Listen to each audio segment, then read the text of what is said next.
Vimos no vídeo anterior praticamente todas as provas que confirmam que o Santo Sudário ele é legítimo.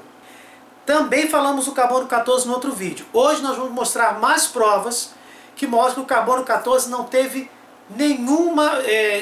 não teve validação e que outros métodos científicos comprovaram que o Santo Sudário é realmente da época de Jesus Cristo. Fora todas as outras evidências que mostram que o Santo Sudário realmente foi o lençol que envolveu Jesus Cristo após a sua morte e que mostrou que está impresso nele, na própria relíquia, no próprio lençol, as marcas da crucificação e até mesmo evidências da ressurreição de Jesus. Agora vamos falar estritamente sobre o carbono 14. Nós já dissemos que o russo Dmitry Korchenov demonstrou que o incêndio que aconteceu, ele invalidou o teste do carbono 14. Mas vamos, já que esse teste foi aquele que refutou drasticamente que a autenticidade do Santo Sudário, nós precisamos entendê-lo melhor. Essa datação do carbono 14, como nós vimos, ela demonstrou que seria da Idade Média, o lençol. Contudo, nós já vimos, ele foi invalidado. Uma nova análise química indica que o sudário pode ter entre 1.300 e 3.000 anos de idade. Exatamente, pela média, se encaixaria na época de Jesus. Estudo publicado na revista Thermonical Acta afirma que o pano pode ser da época de Cristo. O cientista Raymond Rogers, químico do laboratório de Los Angeles, nos Estados Unidos, submeteu o tecido a um teste que verifica a ausência de vanilina, uma substância encontrada em fibras de linho. Essa substância resulta da decomposição térmica de um dos compostos da madeira presente nestas fibras. Esta perda é lenta e com isso pode chegar à idade do tecido de acordo com o desaparecimento de tal substância no mesmo. Percebam, a perda dessa substância, que a gente chama de vanilina, ela acontece, sai das fibras, oriundas da madeira, essa perda acontece gradativa. E analisando a proporção, a quantidade da perda da vanilina, pode-se saber a idade do objeto. No caso aqui foi possível porque existem fibras que descendem da madeira, fibras vegetais. Então percebe-se aqui que este teste, com este objeto, que possui tais fibras, com esta substância, pode ser analisado através desse método. Diferente, por exemplo, do carbono 14 por causa do incêndio que o sudário de Turim sofreu por volta de 1532. O teste do carbono 14, realizado entre 1978 e 1988, estava certo, mas estava utilizando o tecido da parte lateral do pano, que foi reconstruído em 1534 pelas irmãs Clarissas, com um pano de linho turco, parecido com o original, costurado com agulhas de ouro, com remendos invisíveis. Ou seja, em 1534, depois daquele incêndio, aconteceu que as irmãs Clarissas tentaram consertar nas laterais do sudário aquilo que o incêndio acabou estragando. E uma das amostras, a amostra foi feita exatamente desses remendos. Então, aquela primeira comprovação do russo Dmitry estava correta, mas também o objeto que foi utilizado para se datar o carbono 14 ficou completamente fora do eixo porque era do remendo. E se fosse utilizado um pedaço do sudário, ele também seria invalidado porque o objeto tinha sofrido incêndio. Então Raymond Rogers ele utilizou esse método e conseguiu fazer a datação. O professor Rogers eliminou o mistério que rondava o teste do carbono 14, que afirmava que o linho era da Idade Média e não da época de Jesus. O fato é facilmente explicado. Além do incêndio que o sagrado linho sofreu em 1532, que causa erro no teste do carbono 14, o referido exame utilizou-se de pedaços do linho da parte lateral, juntamente dos remendos efetuados pelas irmãs Clarissas, que fizeram uso de um pano de linho de 1534, pintado com uma cor que aparentava envelhecimento.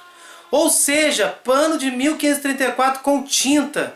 Na parte central, onde não existem remendos, encontra-se sangue AB humano, nenhuma tinta e a presença de vanilina, precisando a datação do sudário entre 1300 e 3000 anos de idade, como nós já tínhamos comentado.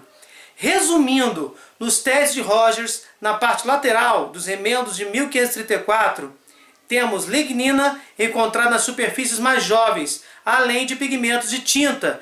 E na parte central, somente vanilina e hemoglobina, substância que nenhuma tinta possui, apenas sangue humano. Outro método muito interessante foram aqueles relacionados com os pólens encontrados nas fibras do tecido. Outros testes encontraram pólenes de diversos tipos na superfície do tecido, comprovando os relatos de bispos que viveram na França Central, em Piemonte, em Constantinopla, Jerusalém, Mar Morto e Anatólia, Turquia. Existiam vários relatos históricos que, interligados, mostravam o percurso que o sudário teve desde que ele ficou nas mãos de José de Arimateia até chegar à Europa. Então, esses relatos foram confirmados, esses relatos históricos foram confirmados com os pólens que foram encontrados no tecido, porque o tecido acabou carregando pólens de cada uma dessas regiões. Os pólens são exatamente das regiões geográficas destes locais, e a trajetória apontada até hoje está comprovada pelos mesmos testes. Em 348, o bispo Cirilo afirmou que o sudário estava onde seria atualmente a Basílica do Santo Sepulcro, em Jerusalém. Em 525 teria ido para a Anatólia. Em 944 foi exposto em Constantinopla.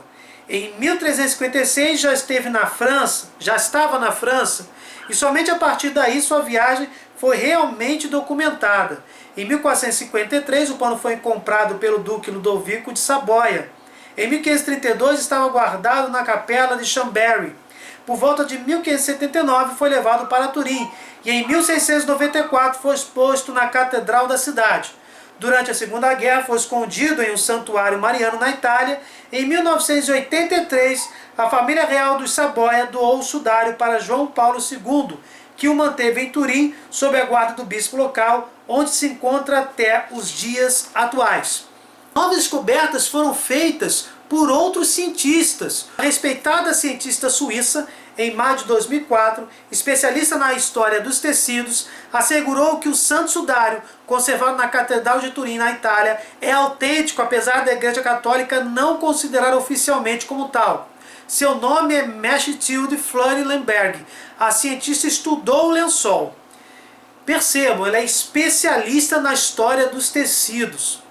E essa cientista suíça, ao contrário do Vaticano, que não, apesar de todas as evidências, meus irmãos, que nós vimos no vídeo anterior, evidências científicas poderosas, o Vaticano não considera o santo sudário autêntico nem falso.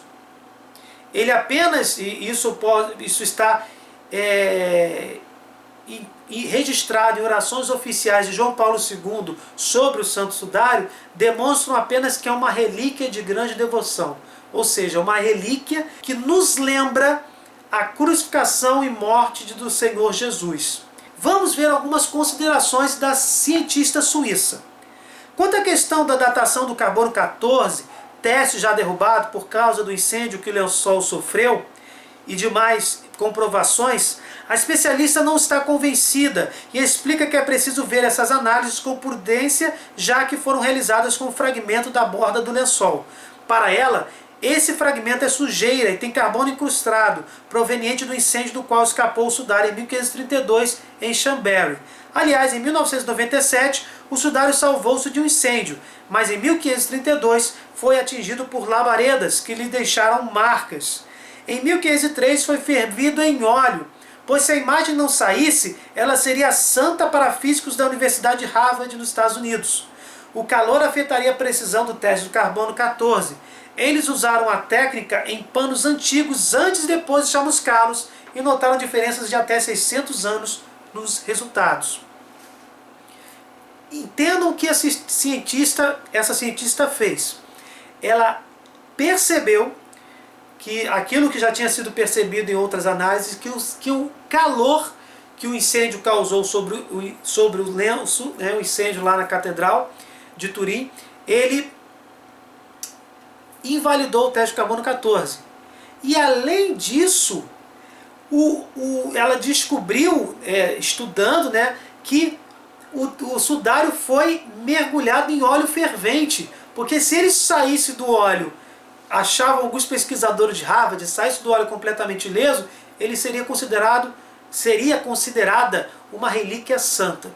Então, o que foi feito? Foram repetidos os mesmos testes com objetos antes e depois de serem chamuscados, expostos a calor excessivo. E o que eles perceberam é que realmente o carbono 14 é um teste completamente inválido para esse tipo de situação, que foi a situação do sudário de Turim. Para a cientista, a imagem que aparece no lençol foi proveniente de uma oxidação muito superficial do tecido. Abre aspas para a cientista. Não descobrimos nenhuma planta de pigmento de cor, e os contornos difusos nos ratificam em nossa convicção que não se trata de um desenho, nem de uma pintura. Ninguém sabe como se originou essa representação em negativo de um crucificado. A cientista afirma estar convencida de que o lençol envolveu a pessoa humana de Jesus. Em qualquer caso, reconhece, o sudário conservará sempre uma parte de mistério e nunca estaremos seguros 100% de sua autenticidade. No final das contas, é um assunto de fé e é melhor que seja assim. A revista Scientific V pediu ao artista que fizesse um baixo relevo, uma escultura que se destaca do fundo ao redor da face de Cristo.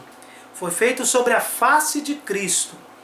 Em seguida, o cientista colocou um pedaço de linho umedecido sobre o baixo relevo e o deixou secar, de forma que o tecido fino moldasse a face esculpida. Usando fibras de algodão, ele cuidadosamente esfregou óxido férrico misturado com gelatina sobre o tecido para produzir marcas semelhantes ao sangue.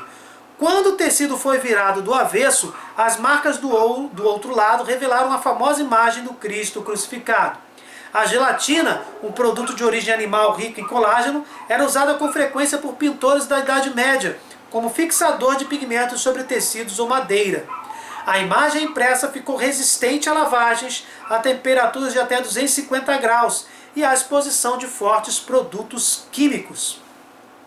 Apesar de todo esse esmero, esse cuidado de tentar fazer um falso sudário, a própria falsificação foi desmascarada. Os negativos fotográficos e scanners mostraram que a imagem só poderia ter sido produzida por um objeto tridimensional em vista da largura do rosto e das maçãs e nariz pronunciados. Também não foram encontrados sinais de pincéis. Além do mais, nenhum pigmento poderia ter sobrevivido a séculos de exposição ao calor, à luz e à fumaça. Estamos falando de um pano que já dura no mínimo 1.300 anos, segundo os testes químicos feitos no início de 2005, como nós já comentamos. Para Jacques de Constanzo, do Hospital Universitário de Marselha, sul da França, que realizou experiências, o falsificador medieval também deve ter usado um baixo relevo, uma escultura ou cadáver para imprimir a imagem em 3D. Ele usou um tecido ao invés de um pincel para fazer as marcas e usou gelatina para manter as imagens com marcas semelhantes a sangue permanentemente fixas e brilhantes no fervilhante mercado de relíquias religiosas. Para provar sua hipótese, de Constanzo usou óxido férrico, mas nenhuma gelatina para fazer outras impressões, mas todas as marcas desapareceram quando o tecido foi lavado ou exposto a testes com produtos químicos. Ele também impregnou o baixo relevo com um complexo amoníaco criado para representar o suor humano e também creme de babosa, uma planta que era usada por judeus para auxiliar no embalsamento da época de Cristo. Ele colocou o tecido sobre o baixo relevo por 36 horas, tempo aproximado que Cristo teria ficado sepultado antes de ressuscitar, mas durante esse tempo nenhuma marca ficou impressa nele. Abre aspas para a revista Scientific V. Obviamente é mais fácil fazer um falso sudário que um verdadeiro. Então percebemos aí que todas essas tentativas de criar um falso sudário caíram por terra e não chegaram nem perto do verdadeiro sudário de Turim. Também não foi possível explicar a todos os detalhes impressionantes de anatomia, a presença de sangue do tipo AB, cujo DNA é muito peculiar na época de Cristo. Nada dessas evidências puderam ser repetidas, O Vaticano, em 1978, convidou 24 pesquisadores para examinar o lençol. Só a NASA, a Agência Espacial Americana, enviou 72 caixas de aparelhos a Turim. Os mais diversos tipos de análises foram favoráveis à autenticidade da mortalha. O lençol é uma lição de anatomia, como nós já vimos no vídeo anterior. A chaga das mãos estão na altura dos pulsos, ali entre 8 ossos estaria o ponto capaz de trespassado por um cravo sustentar o peso do corpo pendurado na cruz. Como diz Brancato Júnior, um dos cientistas, se os cravos estivessem nas palmas das mãos, como nas imagens da crucificação, a carne se rasgaria. É um detalhe anatômico que aparentemente ninguém conhecia no século XIII, época que o teste carbono 14 acusou que o tecido foi feito. O que esse trecho revela? Que, diferente das imagens da Idade Média, em que os cravos eram representados fincados nas palmas das mãos de Jesus, na verdade, o sudário mostrou que deveria ser mais ou menos nesta posição, para que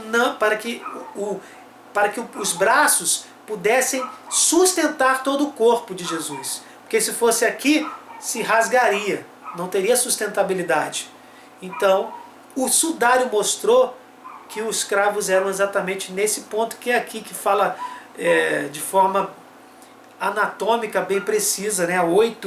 Entre 8 ossos estaria o ponto capaz de trespassado por um cravo sustentar o peso do corpo que estava pendurado na cruz. Então até esse detalhe o sudário acaba mostrando.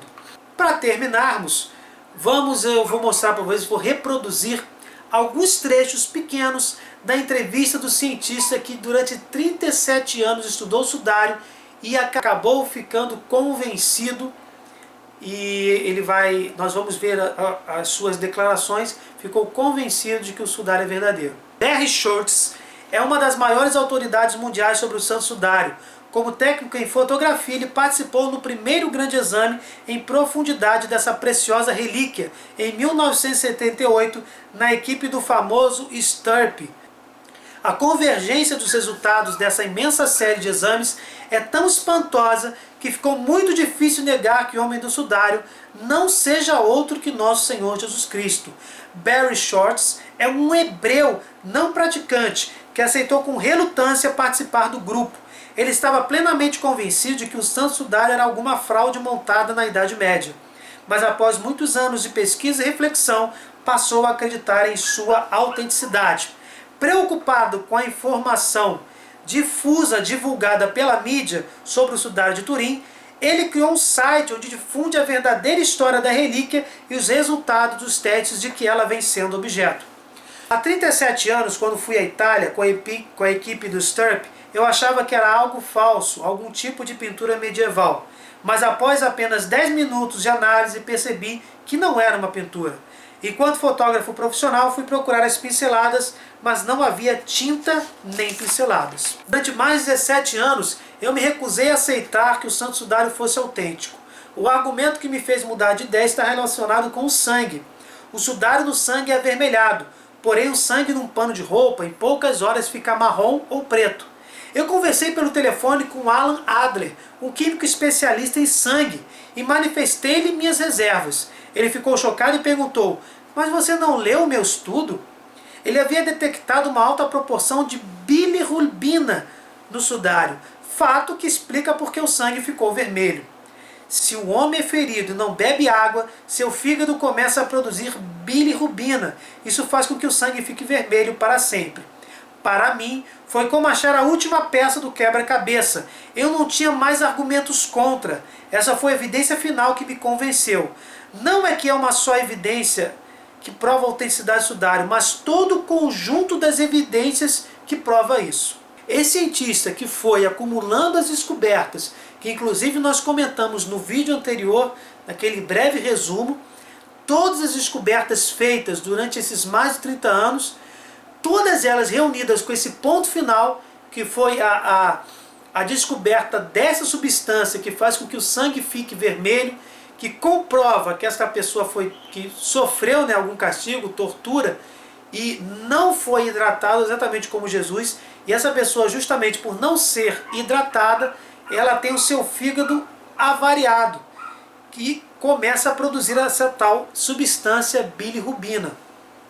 Esse foi o ponto crucial, assim, o ponto final de todas aquelas evidências científicas que o Berry acabou se convencendo que se tratava de um lençol autêntico, uma relíquia sagrada.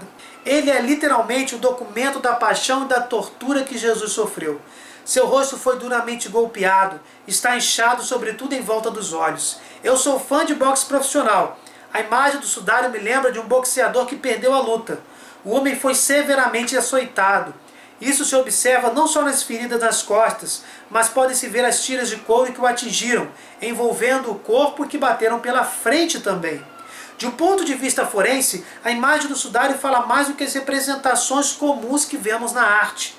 Ele tem um ferimento de lança no lado, suas pernas não estão quebradas, como era geralmente o caso quando os homens eram crucificados. Sua cabeça e o couro cabeludo estão cobertos de feridas. Mais uma vez, na arte, muitas vezes vemos a coroa de espinhos como se fosse um pequeno círculo, que se assemelha a folhas de louro em torno da cabeça de Cristo, mas isso não é realista. Os soldados, na verdade, puseram um espinheiro sobre sua cabeça e o esmagaram sobre ela. Vemos a parte externa de uma mão, indicando que os pregos não foram cravados pelo centro da palma da mão, mas 1 polegada mais perto do pulso. E nós, inclusive, falamos sobre isso logo alguns minutos atrás. Isso faz sentido para um soldado romano crucificando 20 ou mais pessoas ao mesmo tempo. É o lugar perfeito para se colocar um prego que vai segurar, então você pode passar para a sua próxima vítima. Sobre o fato do cabelo comprido, Jesus teria cabelo comprido, lembrando a catolicidade das imagens. Nós vemos Maria como a imagem de Nossa Senhora da África negra. Nós vemos em Nossa Senhora de Guadalupe uma mulher índia. Nós vemos Nossa Senhora de Fátima uma mulher branca. Também existem imagens de Jesus oriental, de Jesus negro. Na própria imagem de Nossa Senhora da África nós temos lá o menino Jesus negro. Isso é para o quê? Demonstrar que Jesus veio para todos. A catolicidade da igreja, a salvação de Jesus não era somente para os judeus, mas para todos aqueles que se convertessem. Parece certo que sim, que ele teria cabelo comprido. Os judeus ortodoxos da época usavam esse tipo de cabelo. Nós chegamos uma semana antes com 80 caixas de equipamentos, que foram seguradas durante 5 dias pela alfândega italiana. Inicialmente pedimos 96 horas para estudá-lo, mas fomos autorizados a vê-lo por volta de 120 horas. Estávamos lá para coletar dados, não para tirar conclusões. Estávamos lá para responder a uma pergunta simples: como é que se formou a imagem do Santo Sudário? Nos 3 anos seguintes, produzimos trabalhos que foram submetidos a revistas conferidas por cientistas de igual qualificação. No final, só podíamos dizer como é que o sudário não foi feito. Não foi uma pintura, não foi uma queimadura e não era uma fotografia. Nossa equipe era composta por peritos de uma variedade de crenças, desde católicos até totalmente céticos. Havia mormons, cristãos evangélicos e judeus. Nossa crença religiosa não foi critério para integrar a equipe. Percebam como a Igreja Católica é criteriosa. Se eles tivessem formado um grupo de cientistas católicos, aí sim nós teríamos grandes dúvidas se esse sudário era verdadeiro. Mas não, foram reunidos ateus, evangélicos e essa diversidade contribuiu para autenticar ainda mais as evidências científicas encontradas. Para Barry Schultz não existe nada, enquanto relíquia sagrada autêntica, como o Santo Sudário. Vimos no vídeo anterior que Bruno Barberis fez um cálculo de probabilidade matemática reunindo todas essas evidências científicas e se provou que existe 99,9999998% de chance de ser Jesus aquele crucificado envolto no Santo Sudário. O Santo Sudário seria autêntico e, além disso, teria sido realmente Jesus o homem envolto no Santo Sudário. Percebemos aqui nessa última entrevista, que eu tive o cuidado de resumir, de Barry Schwartz, um dos membros do grupo que durante 37 anos pesquisou, estudou, analisou o Santo Sudário, de que se trata diante de todas as evidências científicas descobertas até agora, de uma peça completamente autêntica. E além disso tudo, ele diz, como eu posso dizer também, a nossa fé, ela não se baseia em relíquias sagradas, mas como Deus é maravilhoso, nos permitindo, por exemplo, relatos de curas produzidas por intercessão de santos. Por exemplo, a existência dos corpos incorruptos, a existência da imagem da Virgem de Guadalupe, das 5 aparições confirmadas pela Igreja de Maria, que estão repletas de milagres autenticados pela fé. E o próprio milagre de Lanciano, milagre eucarístico, que está até hoje lá exposto em Lanciano, e tantos outros milagres eucarísticos, tantos outros milagres de cura, enfim, são muitas provas para aqueles que, como Tomé, só acreditam vendo. Espero que vocês tenham gostado. Deixem seu like, compartilhem esse vídeo. Desculpa alguma coisa, desculpem os efeitos sonoros da vizinhança. Fiquem com Deus. Até o próximo vídeo. Se inscrevam no canal.